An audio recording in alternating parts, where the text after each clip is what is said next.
Bapak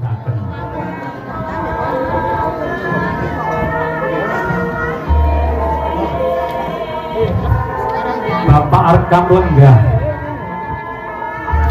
tumuli temanten kakung badhe lenggah ing jengku kanan, temanten putri ing jengku kiri tumuli astanipun Bapak Arkam hangrengkuh dumateng putra temanten. Dening Ibu Sulastri badhe tangglet dumateng garwanipun Pakne. Sausé panjenengan mangku marang putramu adus endi Pakne? Nek diwakili boten penak nggih. Kersane matur piyambak mawon.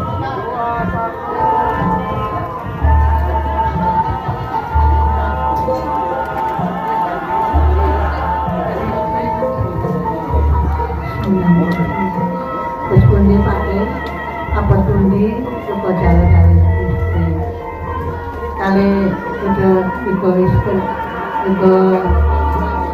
Arika kali Mas Yudan. Iku sakluruhan padha abote, tapi luwih abot maneh nganggo sampean.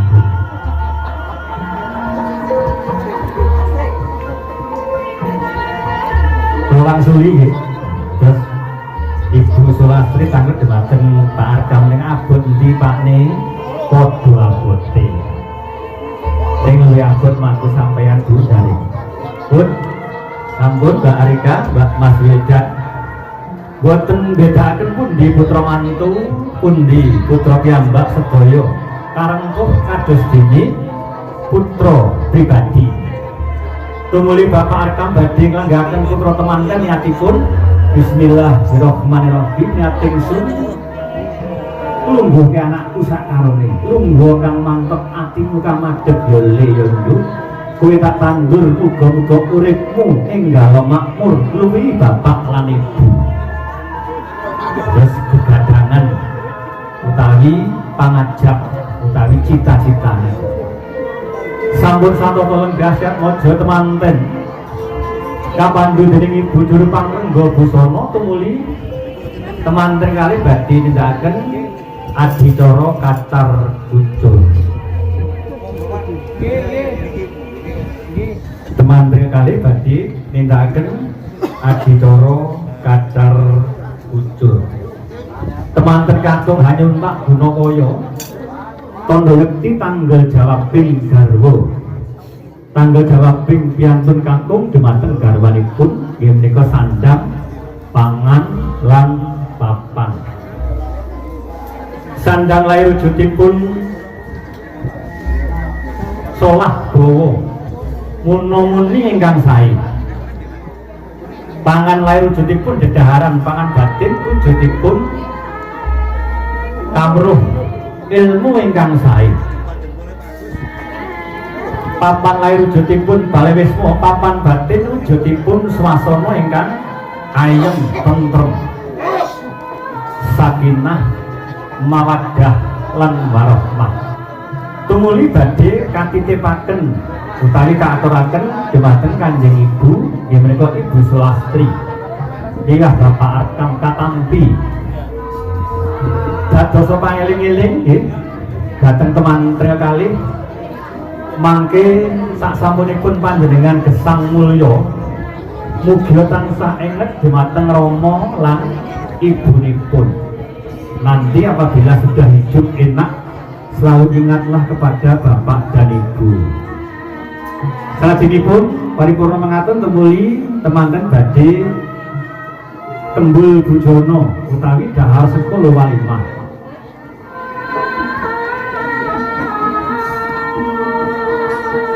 Temanten kali badhe nindakaken adicara tembul bujana utawi dahar sesarengan. Monggo.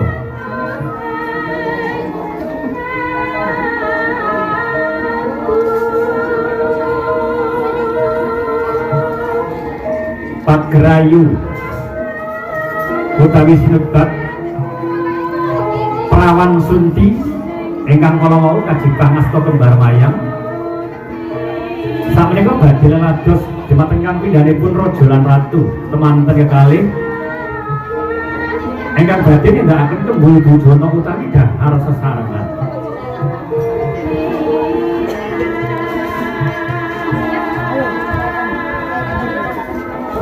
Monggo Mas Wedan, Mbak Arika ini dahar sesarengan. Dimulai dari Mas Wedan dolan dateng Mbak Arika rumiyin.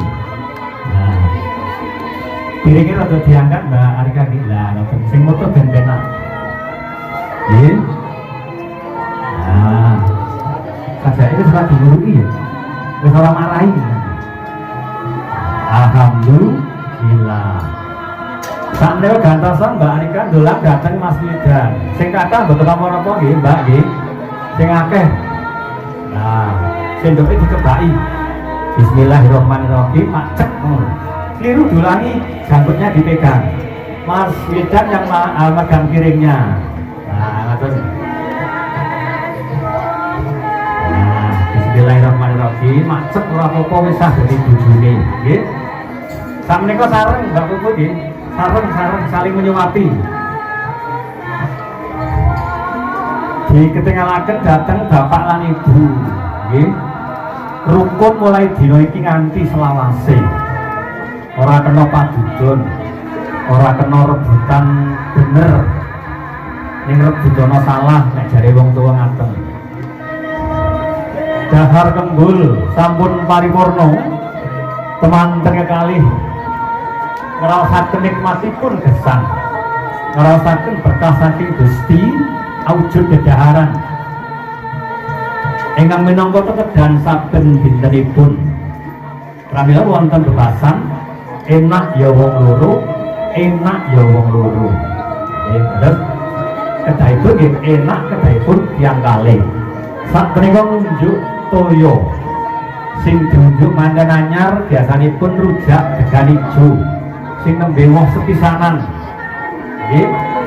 Pangajapipun mugi temanten putri enggal pikantuk kanugrahan utawi momongan kowe ngapura krami. Pelan-pelan saja, pelan-pelan saja.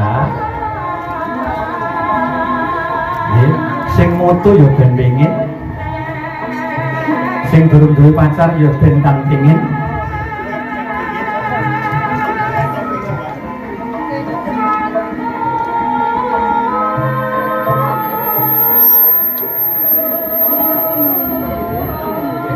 Toyo Marto, Toyo Banyu Marto Panggesangan, unjukan pawing Gusti.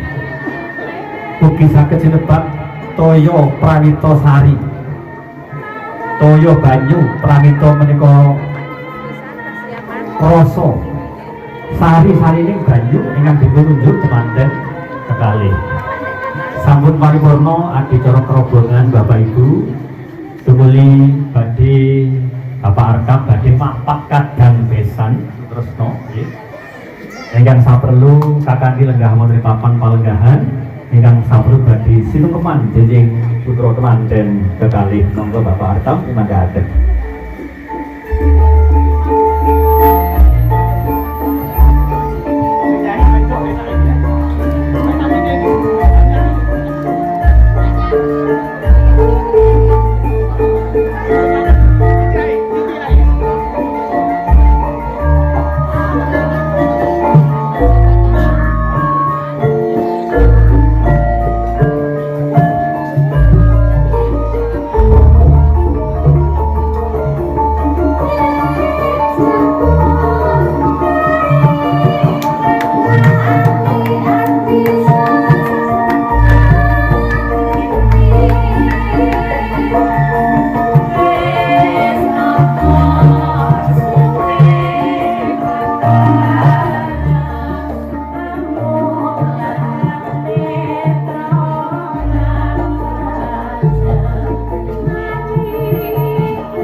Oleh bantuan masyarakat.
panjenenganipun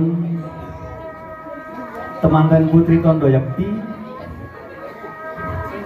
minangka jajaring putra ingkang tansah imut lan sumungkem dhumateng ibu lan ramanipun badhe katindakaken dening temanten kekalih tasmanggaken.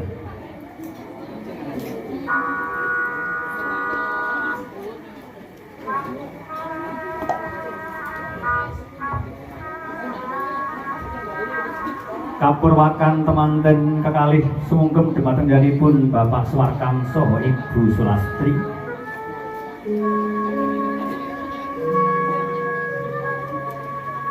Rama iku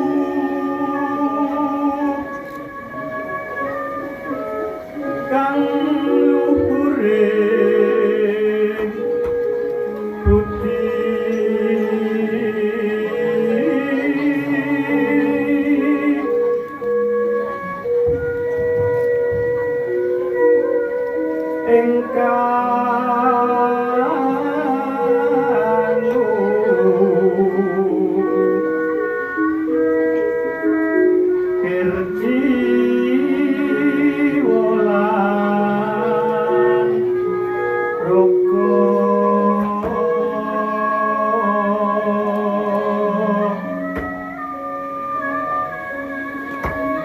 kang agung pangorbanane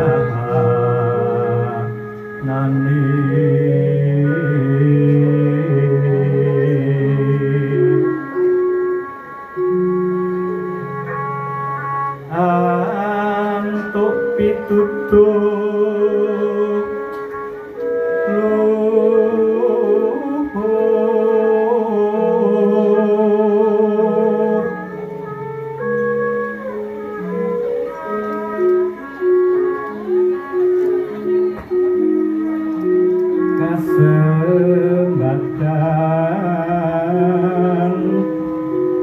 tansah rangesti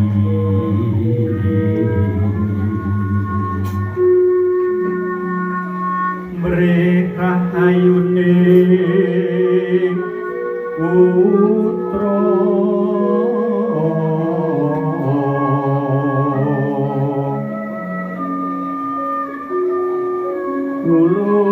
tulus kangge Nayu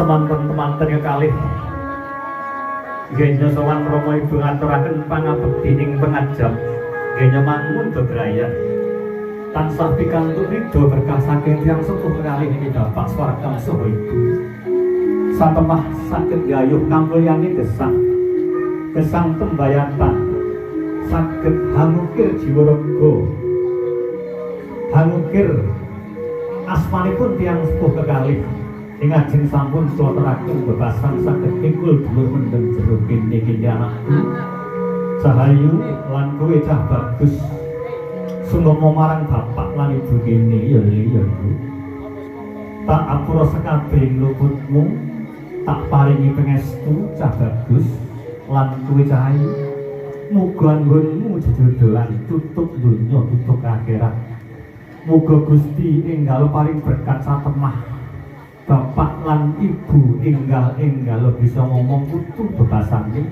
minangka berkah saka Gusti Cahayu lan kowe cah bagus. Ini Cahayu sing marang bapak lan kowe cah bagus sing marang ibu kene ya sepira pote wong tuwa sepira bungae wong tuwa ing dina iki ora ana donga kang mandi kejaba dongane bapak lan ibu mula eling den eling wiwit saiki nganti mekaning puputing yuswa eling marang wong tuwa ya Cahayu ing kono mahanani bisa urip kang mulya satemah winulya ya wis sakmene wae anggon musung kemarang bapak lan ibu kae wis dirantu para sepuh sing padha rawuh dina iki sing uga bakal paring pangestu marang kowe sak keloro cahayu lan kowe cah bagus.